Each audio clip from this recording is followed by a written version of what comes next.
오늘 이 귀하고 복된 예배 시간에 하나님께서 우리에게 주신 말씀 베드로후서 2장 6절에서 8절을 통해서 롯 현대 그리스도인의 자화상이라는 제목으로 말씀을 상고할 때 여러분에게 큰 은혜 되시기를 바랍니다. 그리고 말씀을 깨닫는 역사가 일어나기를 바라고, 또 이 말씀이 또 우리들의 시대를 살아가는데 좋은 분별의 기준력이 되고, 또 이 말씀이 우리들의 삶의 열매로 나타날 수 있기를 바라겠습니다. 우리가 베드로 후서를 지금 계속 강해를 하고 있는데, 특별히 2장을 통해서 이 종말에 대한 메시지, 종말에 대한 복음을 주시고 계십니다. 이 종말의 현상 중에 한 가지가 뭐냐면 이 거짓 선지자들, 거짓 교사들이 나타나서 말씀을 왜곡하는 일들이 많아진다. 그래서 이 거짓 가르침으로 사람들을 미혹하고, 또 그 거짓 가르침에 미혹이 된 사람들의 결과는 멸망이다 라는 말씀을 우리가 함께 상고했습니다.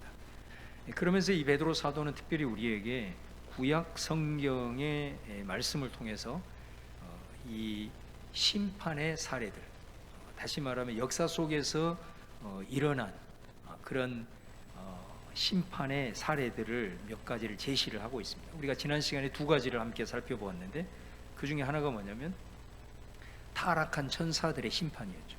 자신들의 지위를 지키지 않는 교만함에 대한 심판이었습니다. 그 다음에 또 하나는 종말을 부인하고 심판을 부정하는 노아 시대를 하나님께서 홍수로 심판하시는 사건을 우리가 살펴보았습니다. 오늘은 또 한 가지의 사례가 나오는데, 그게 뭐냐면 우리 너무 잘 아는 소돔과 고모라의 사건입니다. 자, 이 말씀은 창세기 19장에 나와 있습니다. 자, 오늘 우리가 봉독한 2장 6절을 다시 한번 보시면요, 함께 이 말씀 봉독할까요? 시작. 소돔과 고모라 성을 멸망하기로 정하여 제가 되게 하사 후세에 경건하지 아니할 자들에게 본을 삼으셨으며. 자, 이 말씀을 가만히 주의 깊게 보시면 소돔과 고모라 성을 멸망하기로 정했다. 그러니까 다시 말하면 멸망을 시키고자 하는 어떤 주체가 있었다라는 거거든요. 또 그 성을 죄가 되게 했다. 누군가가 이 성을 황폐화시켰다라는 겁니다. 우리가 이 소돔과 고모라가 어떻게 망했습니까? 하늘에서 유황불이 빛처럼 쏟아져서 그 화려했던 소돔 고모라가 한순간에 죄가 되어 버린 그 사건입니다. 근데 그거 멸망하기로 정하고 또 그걸 죄가 되게 하는 그 주체가 누구냐? 바로 하나님이십니다. 그래서 이 소돔과 고모라는 하나님의 심판으로 멸망한 도시라고 할 수가 있습니다. 중요한 건 뭐냐면 이 소돔과 고모라가 왜 심판을 받았느냐, 그 도대체 원인이 뭐냐, 한마디로 오늘 말씀합니다. 경건하지 아니했다. 경건이라는 말을 강조하죠. 경건을 잃어버린 시대는 역사 속에서도 어떤 세기말적인 상황에서 심판을 받고, 결국은 우리가 예수님 재림에서 최후의 심판에 이르렀을 때 그 직전에는 특징이 뭐냐면 경건을 잃어버린다라는 거죠. 그러면서 이 사건을, 과거의 이 사건을 베드로 사도는 왜 지금 언급을 하고 있는가? 오늘 말씀해 보면 후세에 경건하지 아니할 자들에게 본을 삼으셨다. 그러니까 이 말씀을 베드로를 통해서 하나님께서 우리에게 지금 주시고 있는 이유는 이 사건을 통해서 본보기로 삼기를 원했다는 겁니다. 다시 말하면 이 사건은 한 번 역사의 어떤 상황 속에서 한 번으로 끝나는 사건이 절대 아니라는 겁니다. 우리 앞으로의 역사 속에서도 이런 심판은 얼마든지 언제든지 일어날 수 있고, 궁극적으로 최후의 심판에는 이게 전 우주적인 차원에서 재현되니 너희들은 이 사건을 본보기로 삼아라 라고 하는 하나님의 말씀이 되는 셈이죠. 여러분, 우리가 역사적인 많은 사건들을 통해서 교훈을 받습니다. 특별히 정말 우리가 생각하기도 싫은 세계 제1, 2차 대전이라든가 우리나라의 6.25 전쟁이라든가, 수많은 사람들이 희생이 되고 정말로 나라가 초토화된 이런 사건을 경험하면은 정말 그 속에서 종말을 생각할 수밖에 없는 거죠. 자, 그런 무시무시한 이런 일들이 일어나면 과연 도대체 그 사건이 왜 일어났는가? 그것을 우리가 원인을 또 분석을 하게 되죠. 근데 성경을 우리가 읽어보면은 성경은 이런 종말론적인 이런 심판이 역사 속에 이루어졌을 때 그 원인을 분석할 때는 반드시 그 원인을 신학적인 차원에서 찾습니다. 그 신학적인 차원에서 그 원인을 찾는다라고 하는 건 뭐냐면 어떤 하나의 기준을 삼고 분석을 합니다. 그게 뭐냐면 의라는 기준입니다. 의. 그래서 이 의라고 하는 건 지난 시간에 우리가 바른 관계라 그랬잖아요. 그래서 이 의의 출발은 뭐냐면 하나님과의 바른 관계입니다. 그래서 하나님과의 바른 관계를 통해서 하나님을 우리가 바로 알아야 내 자신도 바로 할 수가 있습니다. 그래야 내 자신과의 관계 속에서도 바른 관계를 맺을 수 있습니다. 그래, 내 자신에 대해서 바로 알고 내가 어떤 존재냐라고 하는 것을 바로 알아야 다른 사람하고도 좋은 관계를 맺을 수가 있습니다. 내 자신에 대해서 항상 부정적으로 생각하고 내 자신에 대해서 자신감이 없어하고 이런 사람은 다른 사람들에게도 그런 모습을 발견하게 되어 있습니다. 내 자신에 대해서 자신감이 있고 내 자신에 대해서 긍정적인 마인드가 있는 사람은 다른 사람과 관계 속에서도 항상 다른 사람의 긍정적인 면을 보기 때문에 좋은 관계를 맺을 수가 있는 겁니다. 그리고 사람들과의 좋은 관계를 맺어야 세상 속에서도 또 더 나아가서 자연과 이렇게 좋은 관계로 이어질 수가 있는 거죠. 근데 이 하나님과의 바른 관계가 깨지는 걸 또 뭐라 그러냐? 불의라고 합니다. 불의. 그러니까 하나님과의 관계가 깨져버리면 당연히 사람과의 관계도 깨지고 자연과의 관계도 깨지고 이렇게 자연스럽게 가게 되는 겁니다. 그래서 여러분 특별히 구약의 이스라엘의 역사를 보면 그 가장 큰 사건이 뭐냐면 이스라엘이 바벨론에게 멸망한 사건이죠. 성전이 다 회파되고 많은 백성들이 포로로 끌려가는 이 사건이거든요. 그럼 왜 이스라엘이 망했느냐? 역사서를 보면 선지자들이 반드시 얘기를 하죠. 그거는 이스라엘 가운데 하나님과의 관계가 깨져버린 거예요. 그래서 하나님을 하나님처럼 섬기지 못하고 온갖 우상 숭배를 하고 있는 이게 궁극적인 원인이라는 거예요. 그러니까 하나님과의 관계가 깨져버리니까 어떻게 되느냐? 사람과의 관계도 깨져버려요. 그래서 그 사람과의 관계가 얽히고 얽히는 이 사회 속에 온갖 불의가 판을 치게 되는 거예요. 속고 속이고 그러면서 악이 성행하게 되는 이 상황이 된 거죠. 창세기 19장에서 이제 소돔과 고모라가 멸망하는 장입니다. 근데 바로 그 직전 18장을 보면은 이 사실을 하나님이 아브라함에게 말을 합니다. 그러면서 뭐라고 얘기를 하냐면 이 소돔성이 망한 이유는 의인 10명이 없기 때문이다. 자, 의가 나오고 있습니다. 항상 하나님은 그 어떤 심판, 그 역사든 아니든 아니면 종말이든 이 항상 그 기준이 뭐냐? 의라는 기준입니다. 의인 10명이 없는 겁니다. 그러니 그 사회 속에서 관계가 제대로 되어 있겠는가? 이 의인 10명이 없는, 다시 말하면 영적이든 사회적인 관계가 깨지고 어그러진 이 소돔성의 모습이 어떠했느냐면 베드로후서 오늘 봉독한 2장 7절 8절입니다. 자, 그 말씀을 보시면 무법한 자들의 음란한 행실로 말미암아 고통당하는 의로운 롯을 건지셨으니 이는 이 의인이 그들 중에 거하여 날마다 저 불법한 행실을 보고 들으므로 그 의로운 심령이 상함이라. 여기서 뭐라고 표현하냐면 무법한 자들의 음란한 행실이라고 말합니다. 이런 무법한 자들의 음란한 행실이 어떠했는가? 우리 창세기 19장을 보면 잘 볼 수가 있습니다. 거기에 보면 이 롯이라는 사람이 나옵니다. 이 19장에 보면 어디에 앉아 있냐면 성 위에 앉아 있다. 그러니 이 사람은 상당히 성공한 사람이라는 걸 알 수 있습니다. 그 소돔성에 앉아 있을 때에 그 소돔성에 나그네가 성으로 들어옵니다. 그럼 당시의 관례에 따라서 나그네를 환대하는 것이 아주 그 중요한 관습입니다. 그래서 이 롯이 그 나그네를 잘 대접을 하게 됩니다. 자, 그런데 문제는 뭐냐면 이 외부에서 이 나그네가 성 안으로 들어왔다라는 소식을 듣고 이 소돔 사람들이 이 롯의 집을 둘러쌉니다. 그러면서 그 손님들을 자기들한테 내놓으라고 이제 협박을 하기 시작을 하는 겁니다. 여러분 한번 이 장면을 한번 보십시오. 롯이 성 위에 앉아 있다는 것은 상당히 중요한 권위 있는 직책이라는 것을 알 수가 있습니다.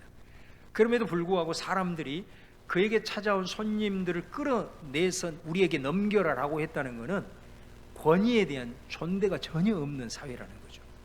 이 어마어마한 이 소돔 사람들의 폭력적인 성향들을 보면 이 롯의 명예 뭐 이런 것들은 아예 생각지도 않은, 그들 안에서도 완전히 관계가 다 깨어지고 있는 모습을 단적으로 보여주고 있다는 겁니다. 뿐만 아니라 이 무법한 자들의 행실이 음란했다 이렇게 표현을 합니다. 그러니까 이 말은 이 소돔이라고 하는 사회가 도덕적으로 완전히 파산했다는 것을 보여주는 거예요. 19장에 보면 이 사람들이 때로 몰려와서 네 집에 들어오 나그네들을 끌어내라 그러면서 우리 잘 아는 대로 이 사람들이 뭐라고 얘기를 하냐면 우리가 그들을 상관하리라. 이 상관한다는 게 영어 성경에 보면 호모섹스예요. 그때 롯이 이렇게 말합니다. 내 두 딸을 너희에게 주겠다. 참 이 말도 안 되는 거잖아요. 그러니까 얼마나 당시에 이 상황이 긴박했는가. 그러니까 적어도 우리가 아무리 사회가 무너져도 이런 천인공노할 짓은 해서는 안 된다라고 하는 말을 한 거죠. 사실은 롯이. 여러분 이 오늘 말씀과 똑같은 병행 구절이 유다서에 기록이 되어 있어요. 유다서 1장 7절을 한번 보시겠습니다. 유다서 1장 7절. 소돔과 고모라와 그 이웃 도시들도 그들과 같은 행동으로 음란하며 다른 육체를 따라가다가 영원한 불의 형벌을 받음으로 거울이 되었느니라. 자, 오늘 베드로후서 2장 말씀과 병행 구절입니다. 베드로후서에서는 음란한 행실을 이렇게 표현하죠. 유다서에서는 뭐라고 표현하냐면 음란하며 다른 육체를 따라갔다 이렇게 말합니다. 여기서 다른 육체를 따라갔다, 이게 무슨 말일까요? 이 말을 영어 성경에는 unnatural lust 이렇게 번역해요. 쉽게 우리말로 표현을 해보면 비정상적 성관계입니다. 동성애를 말하는 거예요. 소돔과 고모라가 어떻게 심판을 받았는가? 오늘 말씀에 경건하지 아니했다. 의인 10명이 없었다. 모든 관계가 다 깨져서 그 사회 속에서는 불의가 판을 치고 있었다. 그 모습이 어떤 모습으로 나타나요? 권위자인 롯에 대한 최소한의 존대도 없는 사람과의 관계가 깨어졌죠. 동성애의 모습을 통해서 정상적인 하나님의 창조의 질서를 정면으로 거부하죠. 그거는 뭐예요? 하나님과의 관계도 이미 다 깨져버렸다라는 걸 보여주는 거죠. 그런 소돔과 고모라는 하늘에서 불과 유황이 떨어져서 한순간에 잿더미가 되어버리죠. 지금 오늘 우리의 시대가 어떻습니까, 여러분? 특별히 지금 우리는 이 코로나라고 하는 전대미문의 상황에 맞이했습니다. 자, 이런 상황에서 우리 그리스도인들은 영적인 통찰을 가지고 이 시대를 볼 수 있어요. 표면적으로 드러난 것으로 세상 사람들은 얘기하지만 우리는 성경의 관점을 가지고 이 시대를 분별해야 되는 그런 중요한 시대를 우리가 살아가고 있다라는 것입니다. 자, 그런데 우리가 한 가지 더 살펴볼 것은 이 소돔과 고모라의 심판 속에서 여러분 살아남은 사람이 있습니다. 그 사람이 롯입니다. 네. 그 이유가 뭐냐? 자, 오늘 말씀해 보면 롯을 표현할 때 7절에 의로운 롯이다. 또 8절에 보면 그를 가리켜서 의인이라고 말을 해요. 5절에 노아를 표현할 때도 뭐라고 그러냐면요, 의를 전파하는 노아. 그러니까 노아는 우리가 지난 시간에 살펴봤듯이 하나님의 말씀을 아주 전적으로 신뢰한 사람이었잖아요. 그래서 그 하나님의 말씀대로 그는 심판을 대비했어요. 120년 동안 아무 일 일어나지 않아도 하나님의 말씀을 신뢰했기 때문에 묵묵히 인내하면서 노아 방주를 짓는, 그러니까 종말을 대비하고 심판을 대비했다는 거죠. 사람들이 야, 이 좋은 날 1년도 2년도 아니고 10년 20년이라도 아무 일을 일어나지 않는데 너 지금 무슨 미친 짓을 하냐?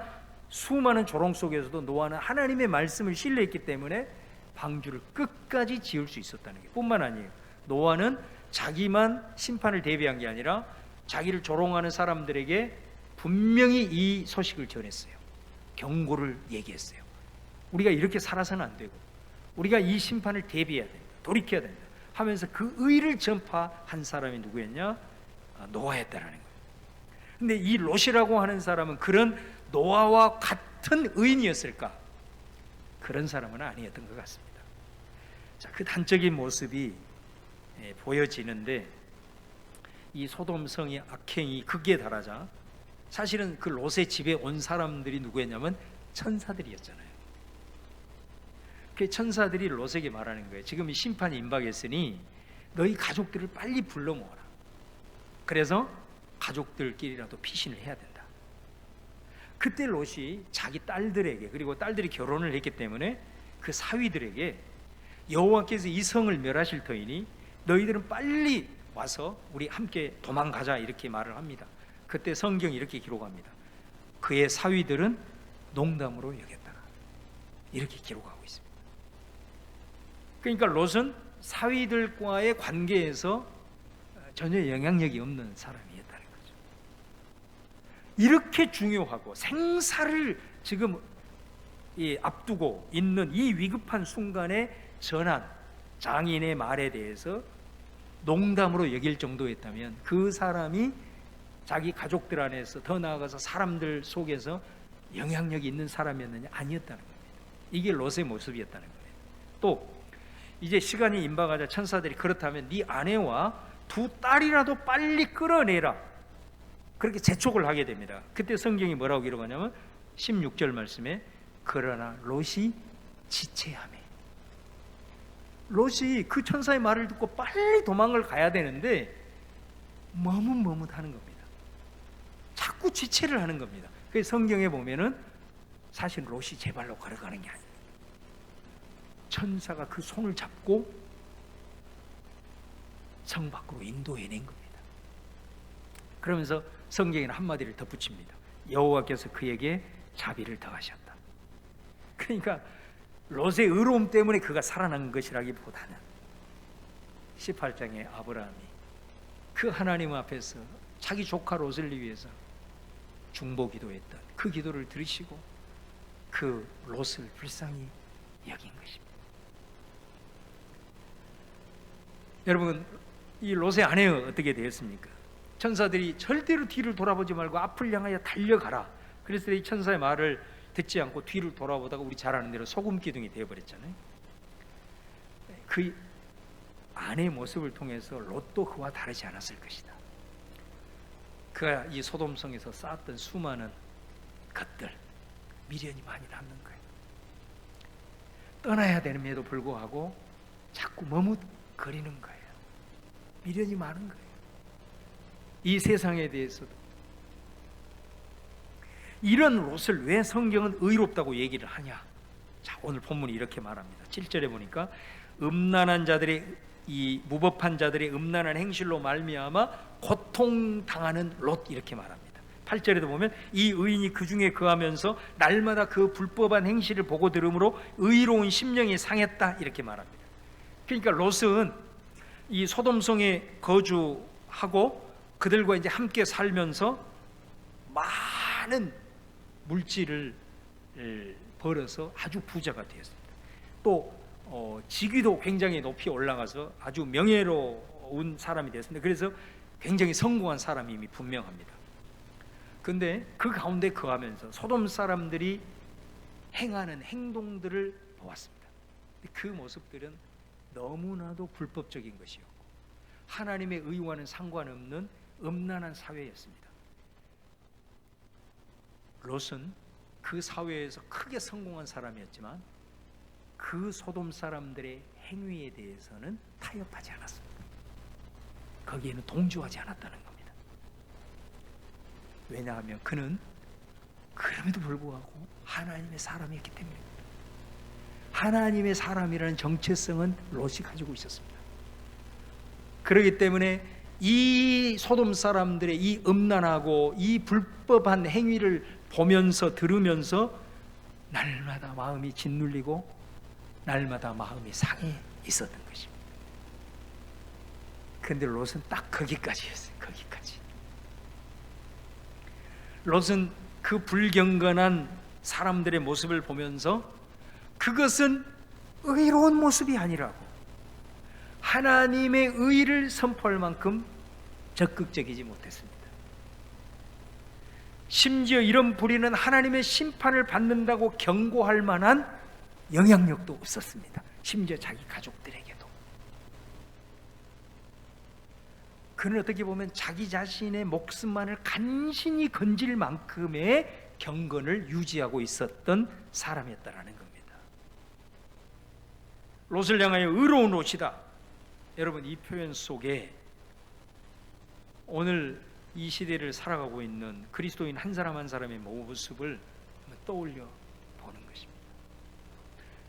사건, 사고 속에서 그리스도인이 연루되어 있고 교회가 연루되어 있을 때 얼마나 가슴 아파합니까? 저와 여러분이 다 그랬잖아요. 그런 상황에서 세상 사람들이 그리스도인인 우리를 향하여 조롱하고 핍박할 때 우리는 한마디도 하지 못한 그리스도인임을 숨기기에 바쁜 우리들의 모습입니다. 내 주위에 불신자들이 많은데 그 사람들에게 이 종말의 복음을 전하지 못하고 오히려 부끄러워하고 있는 우리들의 모습이 아니냐. 심지어 우리 가족들에게도 이 하나님의 의와 복음을 전하지 못하고 그냥 간신히 내 몸 하나 구원 받는 것으로 만족하면서 하루하루를 보내고 있는 우리들의 모습이 아니냐. 이 사회의 불의와 음란함을 보면서 그것에 동조할 수 없어서 마음에 짓눌리고 상하면서도 그들을 향하여 심판을 경고할 만큼 윤리적으로 당당한 삶을 살아가지 못한 우리들의 모습은 아니냐. 이 롯이 어떻게 보면 지금 우리들의 자화상은 아닌가 싶어요. 여러분, 하나님이 그를 심판 가운데 건졌습니다. 우리도 하나님께서 심판 가운데 건지실 겁니다. 왜? 하나님의 사람이기 때문에 그렇습니다. 예수 그리스도의 보혈로 구원받은 사람이기 때문에 그렇습니다. 롯도 하나님의 사람이라는 정체성이 있었기 때문에 심판에서 건지심을 받았습니다. 근데 롯이 건지심을 받았다라고 하는 이 말의 뉘앙스가 왜 그렇게 안타깝게 다가오는지요.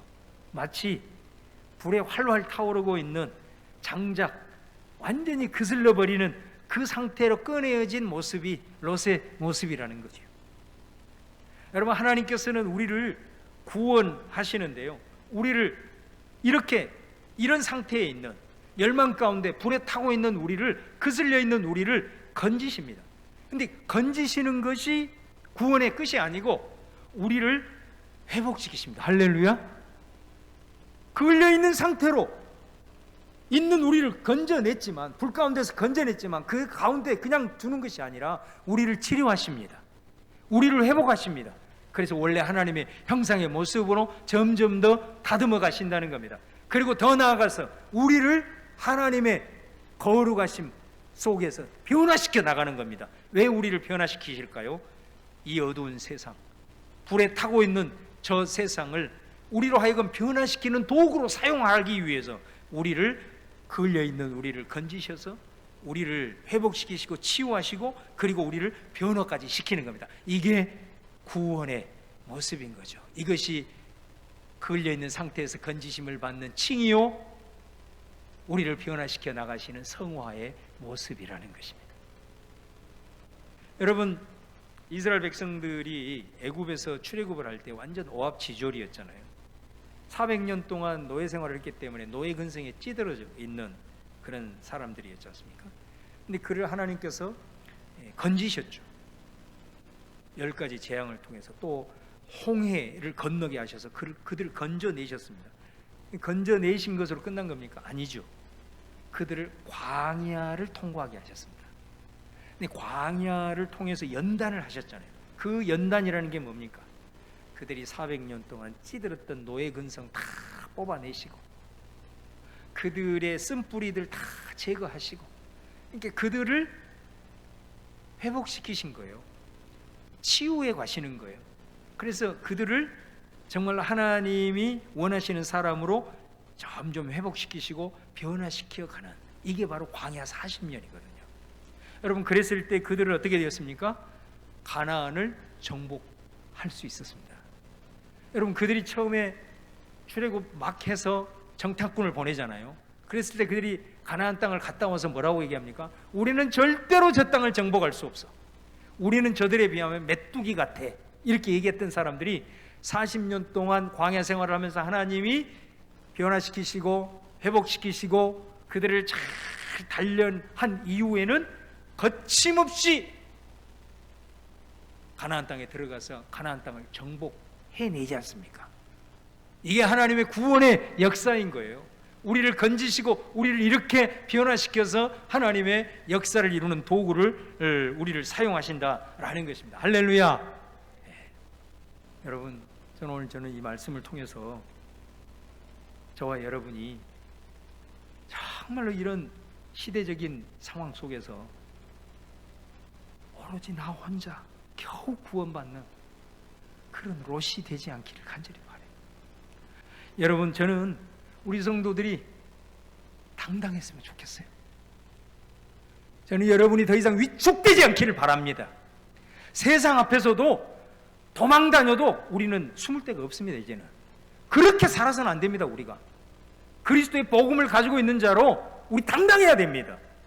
이단들도 이단 교설을 다 알고 있음에도 불구하고 그렇게 신실한 그리스도인에게 자기 교설들을 전파하고 있는데 우리는 지금 뭐 하고 있는 겁니까?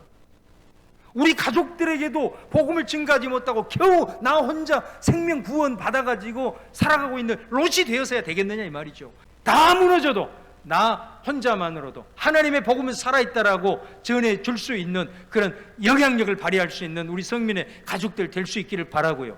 힘을 내서 이 복음을 증거하고 이 종말의 소식들을 담대하게 선포하는 우리 성민의 가족들 다 될 수 있기를 주님의 이름으로 축원합니다.